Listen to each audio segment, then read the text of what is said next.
अस्सलाम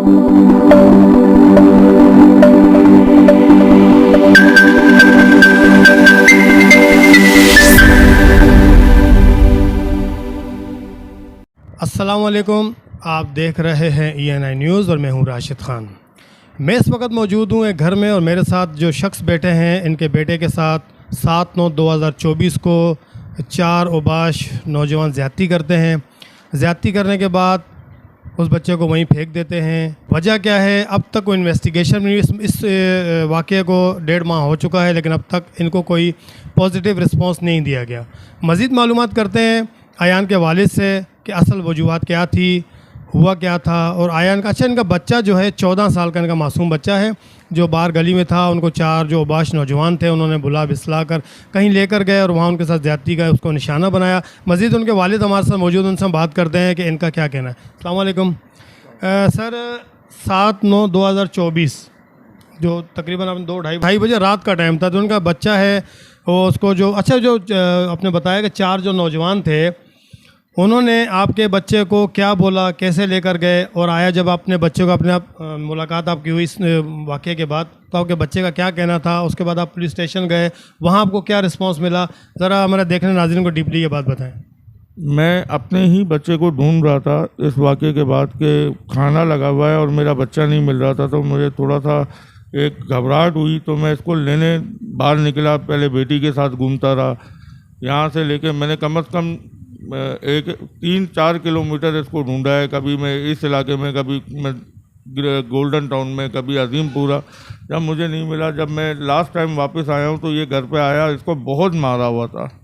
तो ये अब एक मिनट, इसके साथ ज़्यादती भी की और उसको तशद्दुद का निशाना भी बनाया। जी। इसके जिस्म में निशान थे या मारने के कोई MLO आपने करवाया? जी, मैंने MLO करवाया, लेकिन उन्होंने फिज़िकली जो मेडिकल किया वो सिर्फ उस चीज़ का किया जो हम रिपोर्टेड कर रहे थे कि इसके साथ ज़्यादती हुई।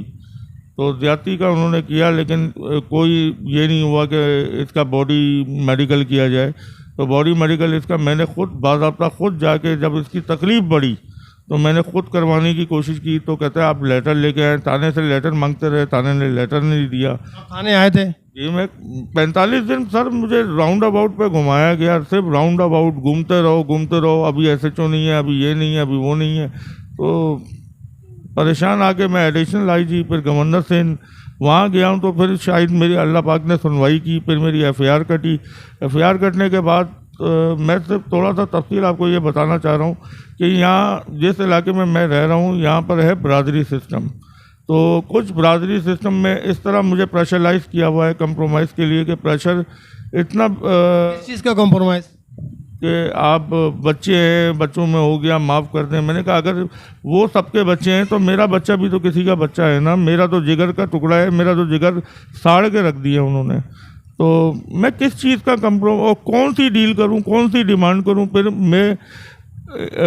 मुझे बोला जाता है कि ये फैमिली तो है ही, मतलब कि गलत ये गलत फैमिली है, मतलब कि ये हमें को मांडली तौर पे टॉर्चर किया जा रहा है। आप पे इल्ज़ामात लगाए जा रहे हैं कि ये फैमिली सही नहीं है, जब ब्लैकमेलर है हमें ब्लैकमेल कर रही हैं, तो इस तरह के आपको टॉर्चर किया जा रहा है ना। सुबह ब्लैकमेलिंग के वर्ड दिए जाते हैं, शाम को आके हमें कंप्रोमाइज़ के लिए कहा जाता है। अल्लाह के वास्ते दिए जाते हैं, मौला के वास्ते दिए जाते हैं। अच्छा, अभी हम पुलिस की तरफ आते हैं। अब तक जो इन्वेस्टिगेशन हुई है वो कहाँ तक पहुँची है, और आया कि आप अपनी इस इन्वेस्टिगेशन से मुतमईन हैं? जो आपके IO हैं, SIO हैं, वो क्या कहते हैं? SIO कहते हैं कि जब तक बच्चे का बयान नहीं होता तो एक गिरफ्तारी उन्होंने डाली है, जो मुल्ज़िम है उसका साइम गुजर नाम है। दूसरे 3 इसमें और मुल्ज़मान हैं। तो वो 3 मुल्ज़मान जो हैं वो मफरूर हैं। एक ने अभी बेल फॉर अरेस्ट लेने की कोशिश की, तो हमें पता लग गया, हम टाइम पे पहुंच गए तो उसकी बेल रिजेक्ट हो गई। तो इसी तरह दूसरे भी कर रहे होंगे कुछ ना कुछ। तो हमें जब तक पता नहीं चलेगा तो नहीं। IO ने हमें बताया तो हम पहुंच गए। सुबह कोर्ट नहीं खुला था तो हम लोग बाहर खड़े थे। तो बस यही है कि मैं इंसाफ चाहता हूँ। मैं तो ये कहता हूँ कि ऐसे लोगों को तो सरेआम जो है ना सज़ाएँ मिलनी चाहिए ताकि आइंदा इस तरह के वाक़यात ना हो सके। मेरे साथ मासूम बच्चा बैठा हुआ है, आप इसका चेहरा देख सकते हैं कितना मासूम है और परेशान भी है, टेंशन में, डिप्रेशन में जा चुका है ये। और इनके घर वालों का यही कहना है, ना ये खाना सही टाइम पे खा रहा है, ना वो कहीं आना जाना है, बस घर में एक बेसुध सा पड़ा हुआ है। तो हम बात करने की इससे कोशिश करते हैं। अच्छा अयान बेटा, बड़े अफसोस के साथ, माजरत के साथ मैं आपसे आपकी जो तकलीफ़ है मैं आपसे पूछना चाह रहा हूँ कि आपके साथ हुआ क्या था। अच्छा मुझे ये बताएं, रात को 2:30 बजे वो लड़के आपको यहाँ से लेकर कैसे गए, क्या बोला उन्होंने और असल वाक़या क्या है वो हमें बताएं ताकि आपको इंसाफ मिल सके। जी अस्सलाम वालेकुम। मैं दूध की दुकान से काम करके ना 1-1.5 का टाइम था, मैं दुकान बंद करके बाहर निकला, मेरा पहला दिन था। तो मेरे को वर्गला के लेके गए कि इमाम बरका के ना मोटर ख़राब हो गई है, तो तू हमारे साथ ना हेल्पिंग का काम करवाते हैं, जो तेरी दिहाड़ी बनेगी 400-500 रुपये। मैं इस लालच में चली गई, चलो थोड़े पैसे ज़्यादा आ जाएंगे, आज सामान ज़्यादा ले जाऊँगा। तो इस लालच में मैं अंदर के अंदर जाती हूँ, उन्होंने कुंडी लगा के मेरे को तशद्दुद का निशाना बनाया, इन्होंने मेरे को मारा कुंडी लगा के। बोला क्या जब आपको अंदर आपको मारने लगे, उन्होंने क्या बोला आपको? कि ना मैं कि उन लोगों ने मेरे को मार के एक वीडियो भी बनाई थी कि तू ज़बरदस्ती अपने घर वालों के लिए काम करता है, तेरी 2 छोटी छोटी बहनें, तो उनके लिए काम करता है, ये तो काम पहले से करता हुआ आ रहा है। और ये काम मैंने उनके हाथ पाँव भी जोड़े, उन्होंने मेरे को माफ़ नहीं किया। तो जाति का निशाना बना के मेरे को वहीं पे मार मुर के वहीं पर साइड पे करके वो लोग निकल गए। फिर मैं रोते रोते घर पे गया, मैंने अपने फिर वालदा को बताया, वालदा ने वालिद को बताया। उसके बाद ये लोग क्या नाम है, इन लोगों ने थाने गए उसके बाद। अच्छा आपको उन्होंने मारा, किस चीज़ से मारा, मतलब वो धमकियाँ दी? हाथों से मारा और धमकियाँ भी दी थी उन्होंने। क्या बोल रहे थे वो लोग? उन्होंने कहा अगर ये बात तूने आगे लीक करी तो हम तेरे को जान से मार देंगे। किसने ये बात किसने बोली थी? साइम गुजर ने। अच्छा वो कितने लड़के थे, आप उन चारों को जानते थे, आपके साथ सलाम दुआ थी या क्या था वो? इलाके में रहते थे, आते आते टॉर्चर करते थे मेरे को, लेकिन मैं सलाम दुआ नहीं थी उनसे। शूटिंग करते थे आपके साथ जब भी आप यहाँ गुजरते, रास्ते से गुजरते, तो इस तरह का कोई नशवई तो नहीं, नशा वगैरह तो नहीं करते थे? वो नशा वगैरह करते थे, आइस वगैरह पीते हैं। अच्छा वो चारों नशा करते हैं? नहीं, सिर्फ एक साइम गुजर करता है। जो साइम जो मेन मुलजिम है? जी वो करता है। उसके बाद जब आपके साथ ये वाक़या हुआ, जब आप पुलिस स्टेशन गए अपने वालिद साहब के साथ, वालदा के साथ, तो पुलिस स्टेशन में जो पुलिस है, जो हमारी मुताल्लिका थाने की पुलिस है शाह फैसल की, उन्होंने क्या रिस्पॉन्स दिया आपको? उस वक्त तो अच्छा रिस्पॉन्स दिया, फ़ौरन लड़के उठा लिए थे, लेकिन फ़ौरन में से भी सिर्फ एक उठा था, सुहेल डड्डू। उसके बाद तो ये क्या नाम है, उन्होंने बेल करने की सुबह कोशिश करी, सुबह अल्लाह का शुक्र है टाइम पे पहुंच गए, उसकी भी बेल कैंसिल हो गई। एक जेल में अभी कल 30 तारीख है, कल फिर पेशी है। कल आपकी फिर पेशी है? जी। अच्छा बेटा अयान, मुझे अब ये बताएं आप क्या चाहते हैं कि उनके साथ क्या होना चाहिए? आया आपके जहन में कोई बात तो चल रही होगी, शायद इतनी बड़ी तकलीफ़ से आप गुजरे हैं, तो आप क्या चाहते हैं? उनके साथ सजाए मौत का उनको फैसला सुनाया जाए, ताकि वो आगे किसी के साथ ये हरकत ना कर सकें। ये जो बच्चा, मुतासरा बच्चा अयान, और इनकी एक ही बात है कि उन लोगों को सजाए मौत दी जाए, क्योंकि बाहर निकल कर फिर किसी मेरी तरह के अयान को वो इस चीज़ का निशाना ना बना सकें। अच्छा आप देख सकते हैं ये मासूम बच्चा है, बड़ी तकलीफ़ में है, अभी जाहिर सी बात है पढ़ भी रहा है, अब इसको बड़ी टेंशन है, घर में बहनें भी हैं, वालदा डिप्रेशन के मरीज़ है, वालिद साहब इनके हैं, वो भी पूरी जो फैमिली है वो इस टाइम आप यकीन करें कि मैं आपको लफ्ज़ों में नहीं बता सकता हूँ, क्योंकि मैं इस टाइम इनके घर पे मौजूद हूँ और मैं सारी कंडीशन देख रहा हूँ। बड़ी कुर्ब से गुजर है, बड़ी तकलीफ़ से गुजर है। मज़ीद इनकी वालदा भी हमारे साथ मौजूद हैं, उनसे जानने की कोशिश करते हैं कि आया अब तक जो इनके केस में क्या पेशरफ्त हुई है।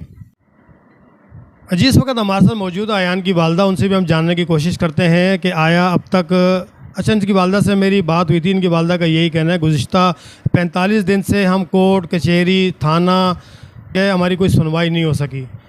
असल वजूहत क्या है, क्यों नहीं हुई, इनकी ज़बानी सुनते हैं और इनको किस तकलीफ़ से गुजर रही हैं ये अपनी ज़बानी बताएंगे। अस्सलाम वालेकुम।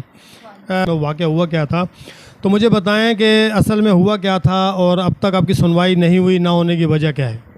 ना होने की ये वजह है कि हमारे पास कुछ नहीं है, ठीक है, एक बात। और दूसरी ये बात है कि कहते हैं ना कि रब जब बच्चे थे तो उनकी हिफाजत करे, रब ने हिफाजत की लेकिन जालिमों ने खींच ली, उस हिफाजत को बरकरार नहीं रहने दिया। हम लोग किस तकलीफ़ से गुजरे किसी को कोई परवाह नहीं है। मेरे बच्चे के साथ इतना कुछ करके भी वो चैन और सुकून से बाहर घूम रहे हैं, कोई भी कोऑपरेट नहीं कर रहा। आइयो तसल्लियों पे तसल्लियाँ दे रहे, लेकिन इस वाक़ये को तकरीबन महीने से ऊपर हो गया। एक मुलजिम पकड़ा गया, बाकी के बाहर घूम रहे हैं। हम ना चैन से जी पा रहे हैं, ना चैन से मर पा रहे हैं। ऊपर से कभी मोटरसाइकिल को आग लगा देते हैं, कभी बाहर से राशन गायब कर देते हैं।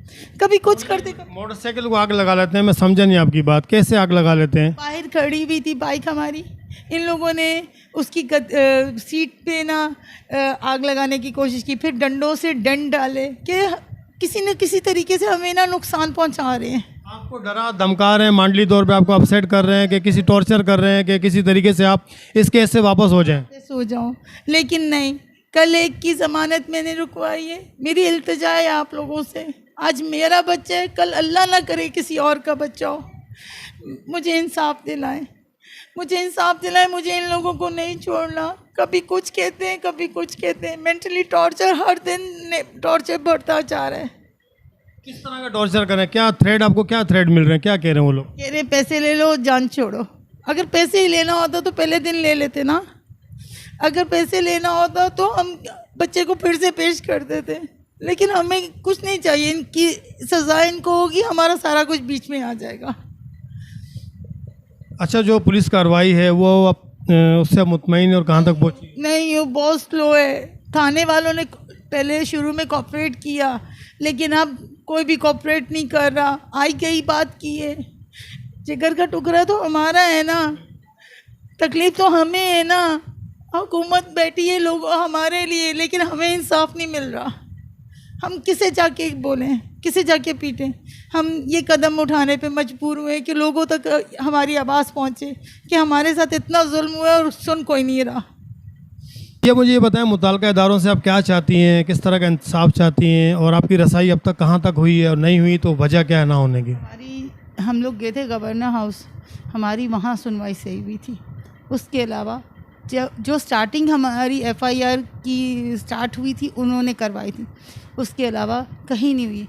मैं बहुत गुजारिश करती हूँ इन लोगों से, आईजी से और जितने भी बड़े ओहदे पे बैठे, आईजी से, डीआईजी, एसएसपी इन्वेस्टिगेशन, एसएचओ मुतल्लिका थाने के, आईओ, आपके एसआईओ वगैरह, इन सब की इसके आगे गुजारिश करती हूँ कि मुझे इंसाफ दिलाएं, मुझे इंसाफ दिलाएं। मुझे इनसे कुछ नहीं चाहिए, इन लोगों से। इन लोगों ने बहुत गलत किया मेरे बच्चे के साथ। मुझे इन लोगों से कुछ नहीं चाहिए, बस यही चाहिए, मुझे इंसाफ दिलाएं ताकि मेरी जगह कोई और ना खड़ा हो। मेरे पास अल्फाज नहीं है, मैं मज़ीद आगे बात नहीं कर पाऊँगा। आपने देखा एक माँ के आंसू, माँ रो रही है, और मैं यही कहना चाहूँगा, सिर्फ एक अल्फाज कहूँगा कि अब इतनी बात सोचें कि अगर इस केस में इन्हें इंसाफ ना मिला और जो इंसाफ दिला सकते हैं उन्होंने इनको इंसाफ ना दिया, तो रोज़ महशर इनका हाथ होगा और उनकी गिरबान होगी। अब आप फैसला करेंगे कि आया आपने इस मासूम बच्चे का साथ देना है, इस मुतासरा फैमिली का साथ देना है कि नहीं देना। इससे ज़्यादा अल्फाज मेरे पास नहीं होंगे। बहुत शुक्रिया। कैमरामैन मोहम्मद सैद के साथ राशिद खान को दीजिए इजाज़त। अल्लाह हाफ़िज़।